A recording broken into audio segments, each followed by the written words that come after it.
Superintendents don't get that on a report card, do they? No. Principals don't get that on a report card, do they? They'll say things like the public school is broken. It's broken-hearted, but it's not broken. It's broken-hearted because we can't accommodate all the needs with the resources that we receive on a daily basis that we face when we walk into these buildings.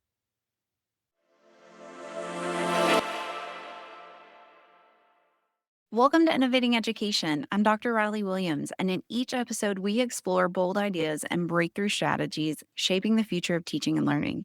Today's guest, Dr. Jason Williamson, is a leadership expert, author, and speaker dedicated to cultivating cultures of excellence through his innovative Second Mile initiative.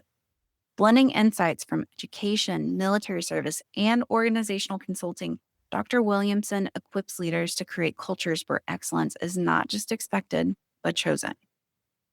We are honored to have him with us today. Dr. Williamson, welcome to the show. Thank you so much, Ms. Williams. I really appreciate it. I'm looking forward to it. This is going to be a great experience. I know you're easy to talk to. Well, so could you start by introducing yourself and sharing a bit about your journey from your early days in a town of 81 people to becoming a leadership consultant and author? Yes, ma'am. 81 people, Ozan, Arkansas, down by a place called Hope, Arkansas, Southwest Arkansas. Small town, small numbers of people, big on value, big on responsibility, big on leadership, big on working together. Took those skills to the University of Arkansas, big place, but the same concept. Learned and applied all of those leadership traits that I learned in Ozan, Arkansas, took them to the big stage. Graduated from the University of Arkansas and got into working in college athletics. Did that for 7 years. Ohio University, Clemson University, University of Arkansas. Married my wife, Shelly Williamson, of 23 years. Had a son, Cassius Williamson, and I have another one, Caius Williamson. But it's when we had Cassius that Shelly said, hey, you're going to have to come home. Enough of this being on the road. It takes 2 to raise a child. I did that, and that's how I got into public school education. Got to public school education, thought I knew everything. Here I am with the suit, the tie, first day of school. I know I'm the man. I know more than them. They just little kids. And at 8 o'clock, the bell rang, and at 8:03, I understood that I was the least intelligent person in the room. They wore me out, but it was a great lesson because I was able to then start to understand what it meant to be collaborative with my co-teachers, my department head. So I didn't know it at the time, but the Lord was getting me ready to understand how to do and run school buildings. Did that. And that's where I really started to understand about instruction and about being in the classroom and about doing things that make kids and families be positive. So that's really how I started to build and create this foundation for the Second Mile mentality. So the Second Mile mentality is central to your work. Can you explain its origins and how it translates into actionable strategies for organizations? Absolutely. When I was principal, I had a directive from my superintendent that we were going to put a program in place. That particular program required that we did that building wide, but district wide also. And it didn't feel like it was appropriate for high school. My students didn't really buy into it. My staff didn't really buy into it. So it became incumbent upon me as the leader to figure out a way to follow the directive, not put my superintendent out on Front Street, and get the staff to be doing something that was in lockstep with the rest of the district, all while balancing being uncomfortable with what the particular program was. And then that's where I found it. I found a Chick-fil-A video where it talked about the Second Mile. Matthew 5:41. If a person forces you to go 1 mile, go with them 2 miles. What a wonderful concept of being an educator. I immediately brought that back. It talked about the 4 core, making eye contact. Teachers can make eye contact every time they're at the front of that room. We want them making eye contact. We want them being in there with those students. Share a smile. Teachers need to share a smile with their students. People need to share smiles with their customers. The people at the front office needed to share smiles with those parents coming in. Look how great this is working with a school district. Speak enthusiastically. No one wants to be talking to someone that's boring. No one wants to learn from someone that's boring. You can't connect to that. And then stay connected. When people feel that they are connected to you, then you can build trust and in capacity in them and in y'all to go and do great things. So a quote once said, people may forget what you said to them, but they will never forget how you made them feel. So that's how we took the second mile at that high school and incorporated it into what we had going on. And we had hashtags, 2M, everything we did, second mile. And that's where I really began to build the whole second mile mentality. I love that. That's so exciting. So, your PACE leadership framework, this has been influential. How do these pillars interconnect to drive organizational excellence?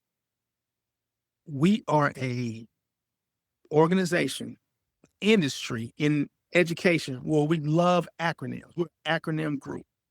I needed an acronym that I could use to push the pillars of the second mile where people would be able to take it and commit it to memory and commit it to action and make action. And that's where I came up with the PACE. The P stands for purpose. Well, what is the purpose?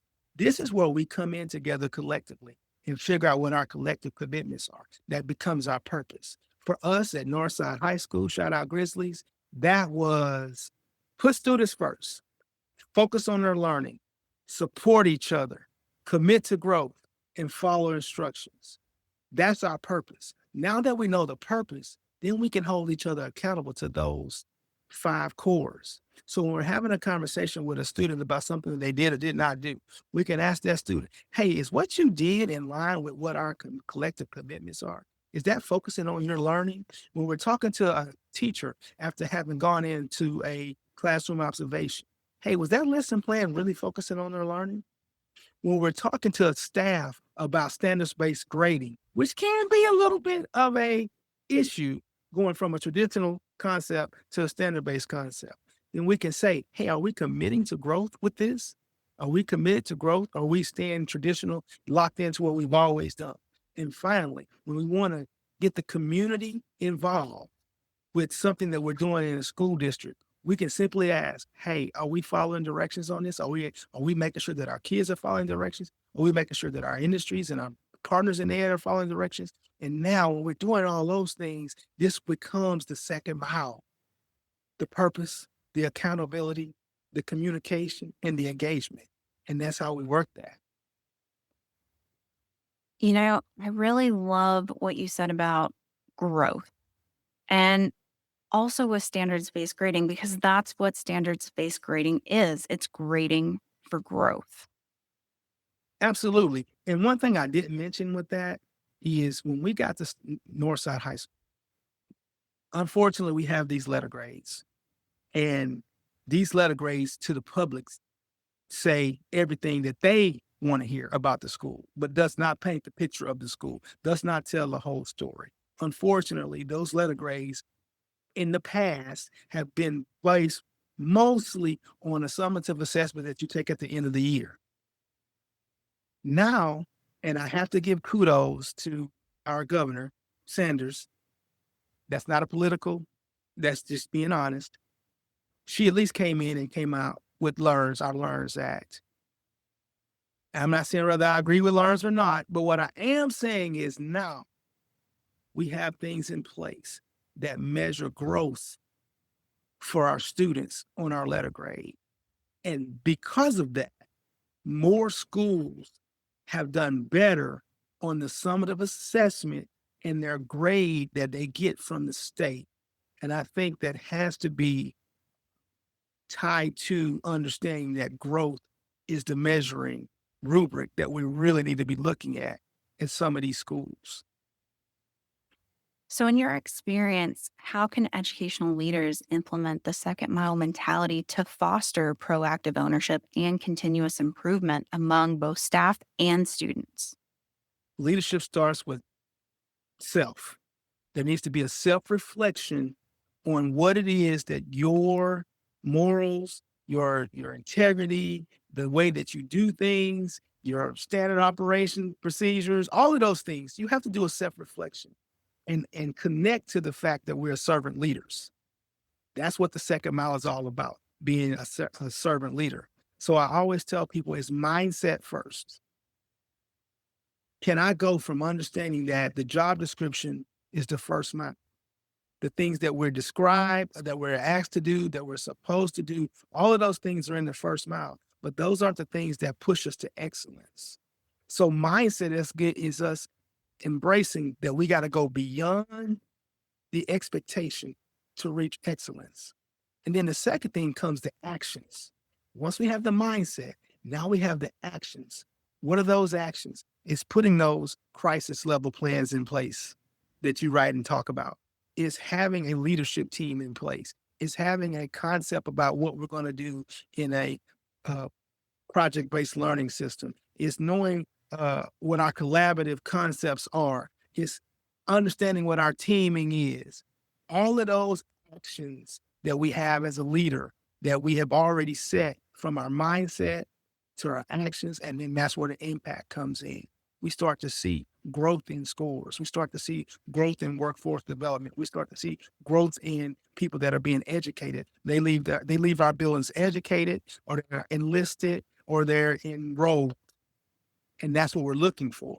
And that's how you get to the second mile as a leader. Mindset, actions, impact. Now, you have emphasized the importance of collective commitments in shaping school culture. How can leaders effectively build and sustain these commitments within their teams? We first got to build those in silos.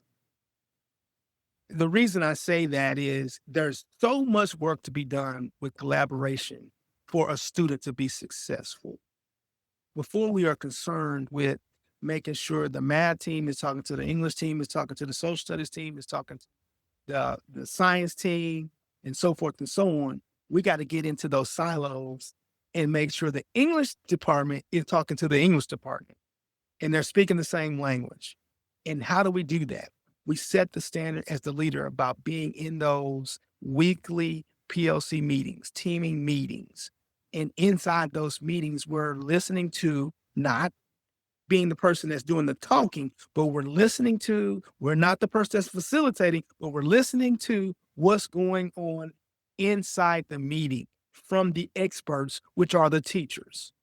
We're hearing what they are going to do from a standard standpoint. We're listening to the strategy they're going to use. We're listening for the formative assessment pieces that they're going to use. We're listening to the data that they collected. We're listening to how they took that data and made that an informed decision on how they were going to reteach or extend their lesson. See, if we're doing that inside the English department consistently, and I can go into a ninth grade classroom any day of the week, English, any teacher, and I know the standard they're teaching and they're all teaching the same standard, that's what we're talking about with equity in education. And that's how we begin to build the collective. I build that in the English department. I build that in the math department. I build that in the science department. I build that in the social studies department. I build that in the CTE department. I build the capacity in the silos for them to be collectively working together to provide the best educational experience possible for our students, putting our students first. Once that happens, the rest becomes easy because we're accustomed to sharing. We're accustomed to working together. It's the expectation. It's the standard. I love what you just said about as the principal or as the leader, you are listening. You're not Mhm, directing. mhm. That is a powerful thing as a leader. And it's something that I think that we really struggle with sometimes because, we want to project our information, our knowledge, our experience onto others. When the reality is, we might need to just take a step back and let them grow as educators and as leaders within their groups. What we have to do is make sure that we're in those classrooms. See, our time to speak about what's going on in the classrooms is when I speak to you one on one in your office or in my office. And I'm asking and I'm probing, I'm asking open ended questions. I'm not painting you into a corner. I'm not making sure that you give me the right, perfect answer. I'm giving you an opportunity for me to understand who you are as a teacher and what you're trying to accomplish. And I'm trying to be someone that is supportive of that. I'm trying to make sure you have everything that you need from a resource standpoint to be able to do that. And when that happens, you've already given your input. So when we get to the meeting, I don't have to talk in the meeting because I've done the work and I've spent the time with those people making those connections that my input is already in the meeting. I just need to sit here and know that they know that it's important to me what they're doing and I'm supporting what they have, but also it's an expectation that I'm gonna monitor. And we were talking offline about this. You prioritize those meetings with your teachers, right? Yes, ma'am. It is a priority. I put together, along with my administrative assistant, you got to have one of those. You got to have a great administrative assistant, and I had the best. Shout out Nancy. You put those together, your week together on a schedule, and school happens. It's going to happen every day. 1,000 fires are going to happen, but you have to prioritize the instructional leadership. So if it's a classroom observation, I'm not leaving a classroom observation to go talk to a parent or to go talk to someone that's upset or go talk about anything. I'm doing the classroom observation. If it's a team meeting, I get on the radio and I say, hey, thank you, Miss Nancy, but I can't. I'm in a team meeting. If you could do with those things that we talked about earlier, if you can make some eye contact and share a smile and say, hey, listen, Dr. Williamson is in the team meeting working on instruction. He would love to have an opportunity to speak with you. If you just put it on his calendar, he'll be more than happy to speak with you. He'll give you a call at this time. Any of those things. Once you do that and that becomes a culture, Miss Nancy, I never had to have that conversation with Miss Nancy again because Miss Nancy was having that conversation for me. I come back, hey, oh, by the way, Doc, I put this on your calendar along with a note. This is what they want to talk to you about. Here's the time you need to call. Well, think about that school-wide. If everybody is doing what Miss Nancy just did, the parent feels served. You have done what you are supposed to do from an instructional leadership standpoint. And the most important thing is the kids are going to benefit from that.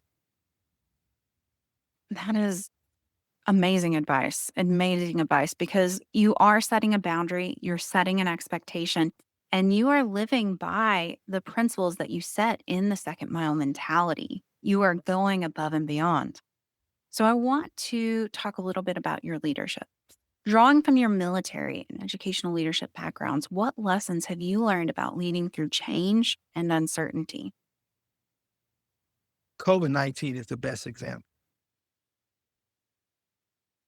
COVID-19 hit the world and took education by surprise. However, in that, what we learned is we're able to do abundantly more than we could ever dream of to provide the services that we need. That's my leadership style. If I'm going to be proactive, that means I'm going to be taking initiative. I'm going to be trying to be out there and anticipate those things that could come down the pike, that could negatively affect my school building or my business, because this is not just about education.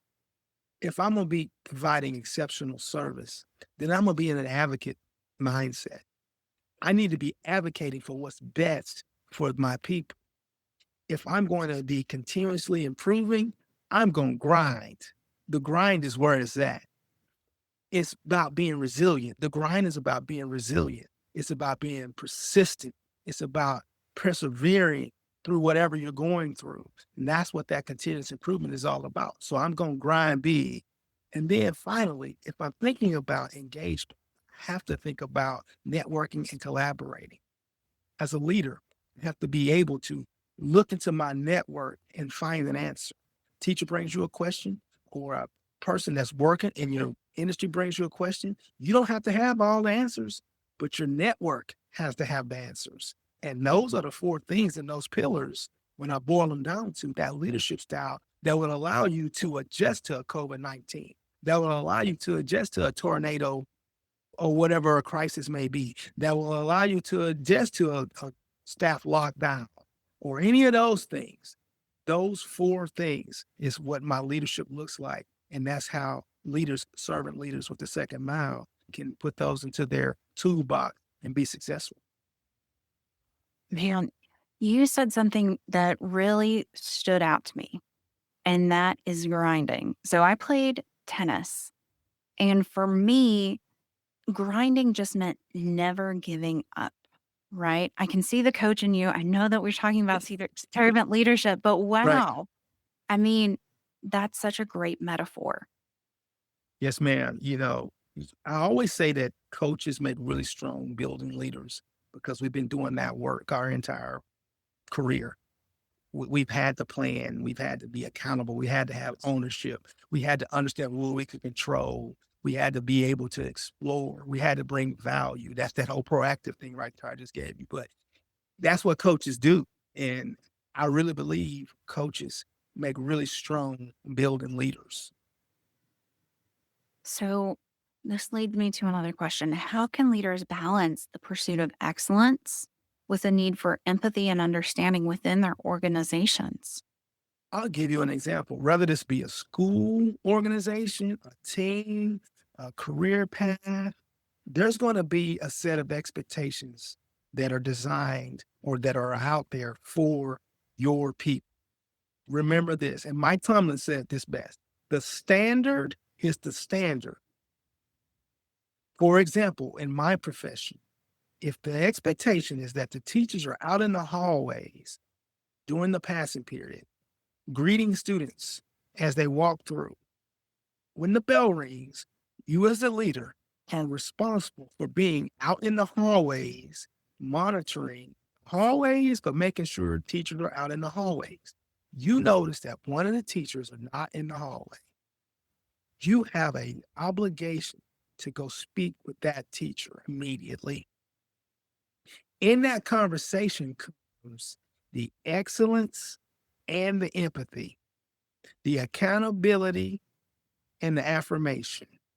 You say, "Hey, Miss Williams, I noticed that you weren't in the hall.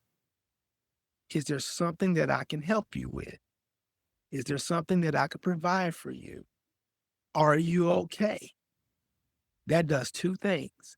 That says to her, "Miss Williams, that I see, that I'm monitoring, that this is the standard and this is the expectation.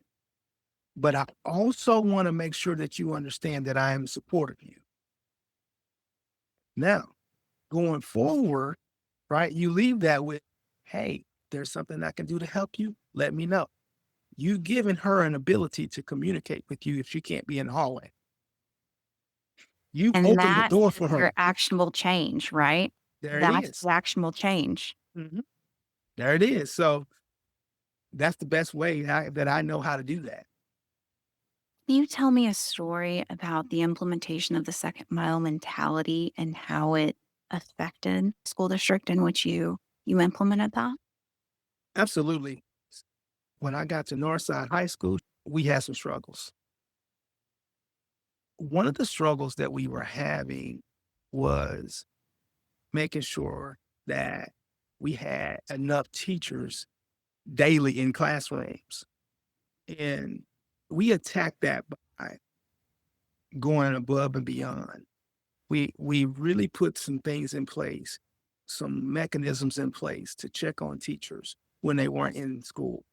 For example, teacher misses, we tried to have a contact with that teacher, meaning sent an email, somebody sent a text message, somebody dropped by a classroom just to say, "Hey, I saw you wasn't here today, or I saw you wasn't here yesterday. I hope everything's okay with you. Can we let us know if we can help?" What is that? That's being proactive. That's That's, going the second mile. that's providing exceptional service. That's making sure that they understand that we continuously want to improve on that. So if we didn't get that done every time, we were working toward that, and then we're engaging with that teacher, and that's going the second mile. And I can tell you that the number of times that teachers missed significantly dropped because maybe they were in a culture that no one made them feel like it was important that they were there. We don't know. We don't know what all those things were, but is something that we were able to do to get better as a team. And that's not just Jason Williamson, right? That was a team, but it worked well. So, what advice do you have for our leaders as they implement the second mile mentality? Stay focused, stay diligent, and understand that the second mile is only about you being willing to be a servant leader. When you are a servant leader, you're looking for solutions, not problems. You're looking for support, not obstacles. You're looking to be a support mechanism, not an obstacle, is what I mean. So if you're a leader out there and you want to work in the second mile, you stay with the concept. The first mile is what the job description is. And the second mile are all those things that we do that help our people reach excellence. In a school setting, that's the wraparound services.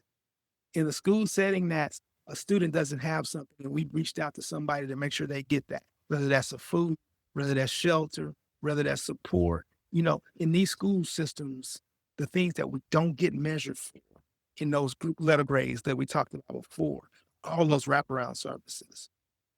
Why is it important that we come to school on a cold day? Why is that superintendent making that decision that's getting hammered on Facebook, that's getting hammered on social media? They should not be in school today. What that superintendent understands is it's 26,000 students that may not eat today if we don't come.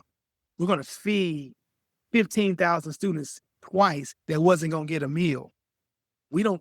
Superintendents don't get that on a report card, do they? No. Principals don't get that on a report card, do they? They'll say things like the public school is broken. It's brokenhearted, but it's not broken. It's brokenhearted because we can't accommodate all the needs with the resources that we receive on a daily basis that we face when we walk into these buildings. The true mission field work is public school education. I don't have a negative thing in the world to say about private school education. I don't have a negative thing in the world to say about charter school education. Not one negative thing, but I do have all positive things to say. And a salute to you public school educators, because I know it's God's work, what you're doing.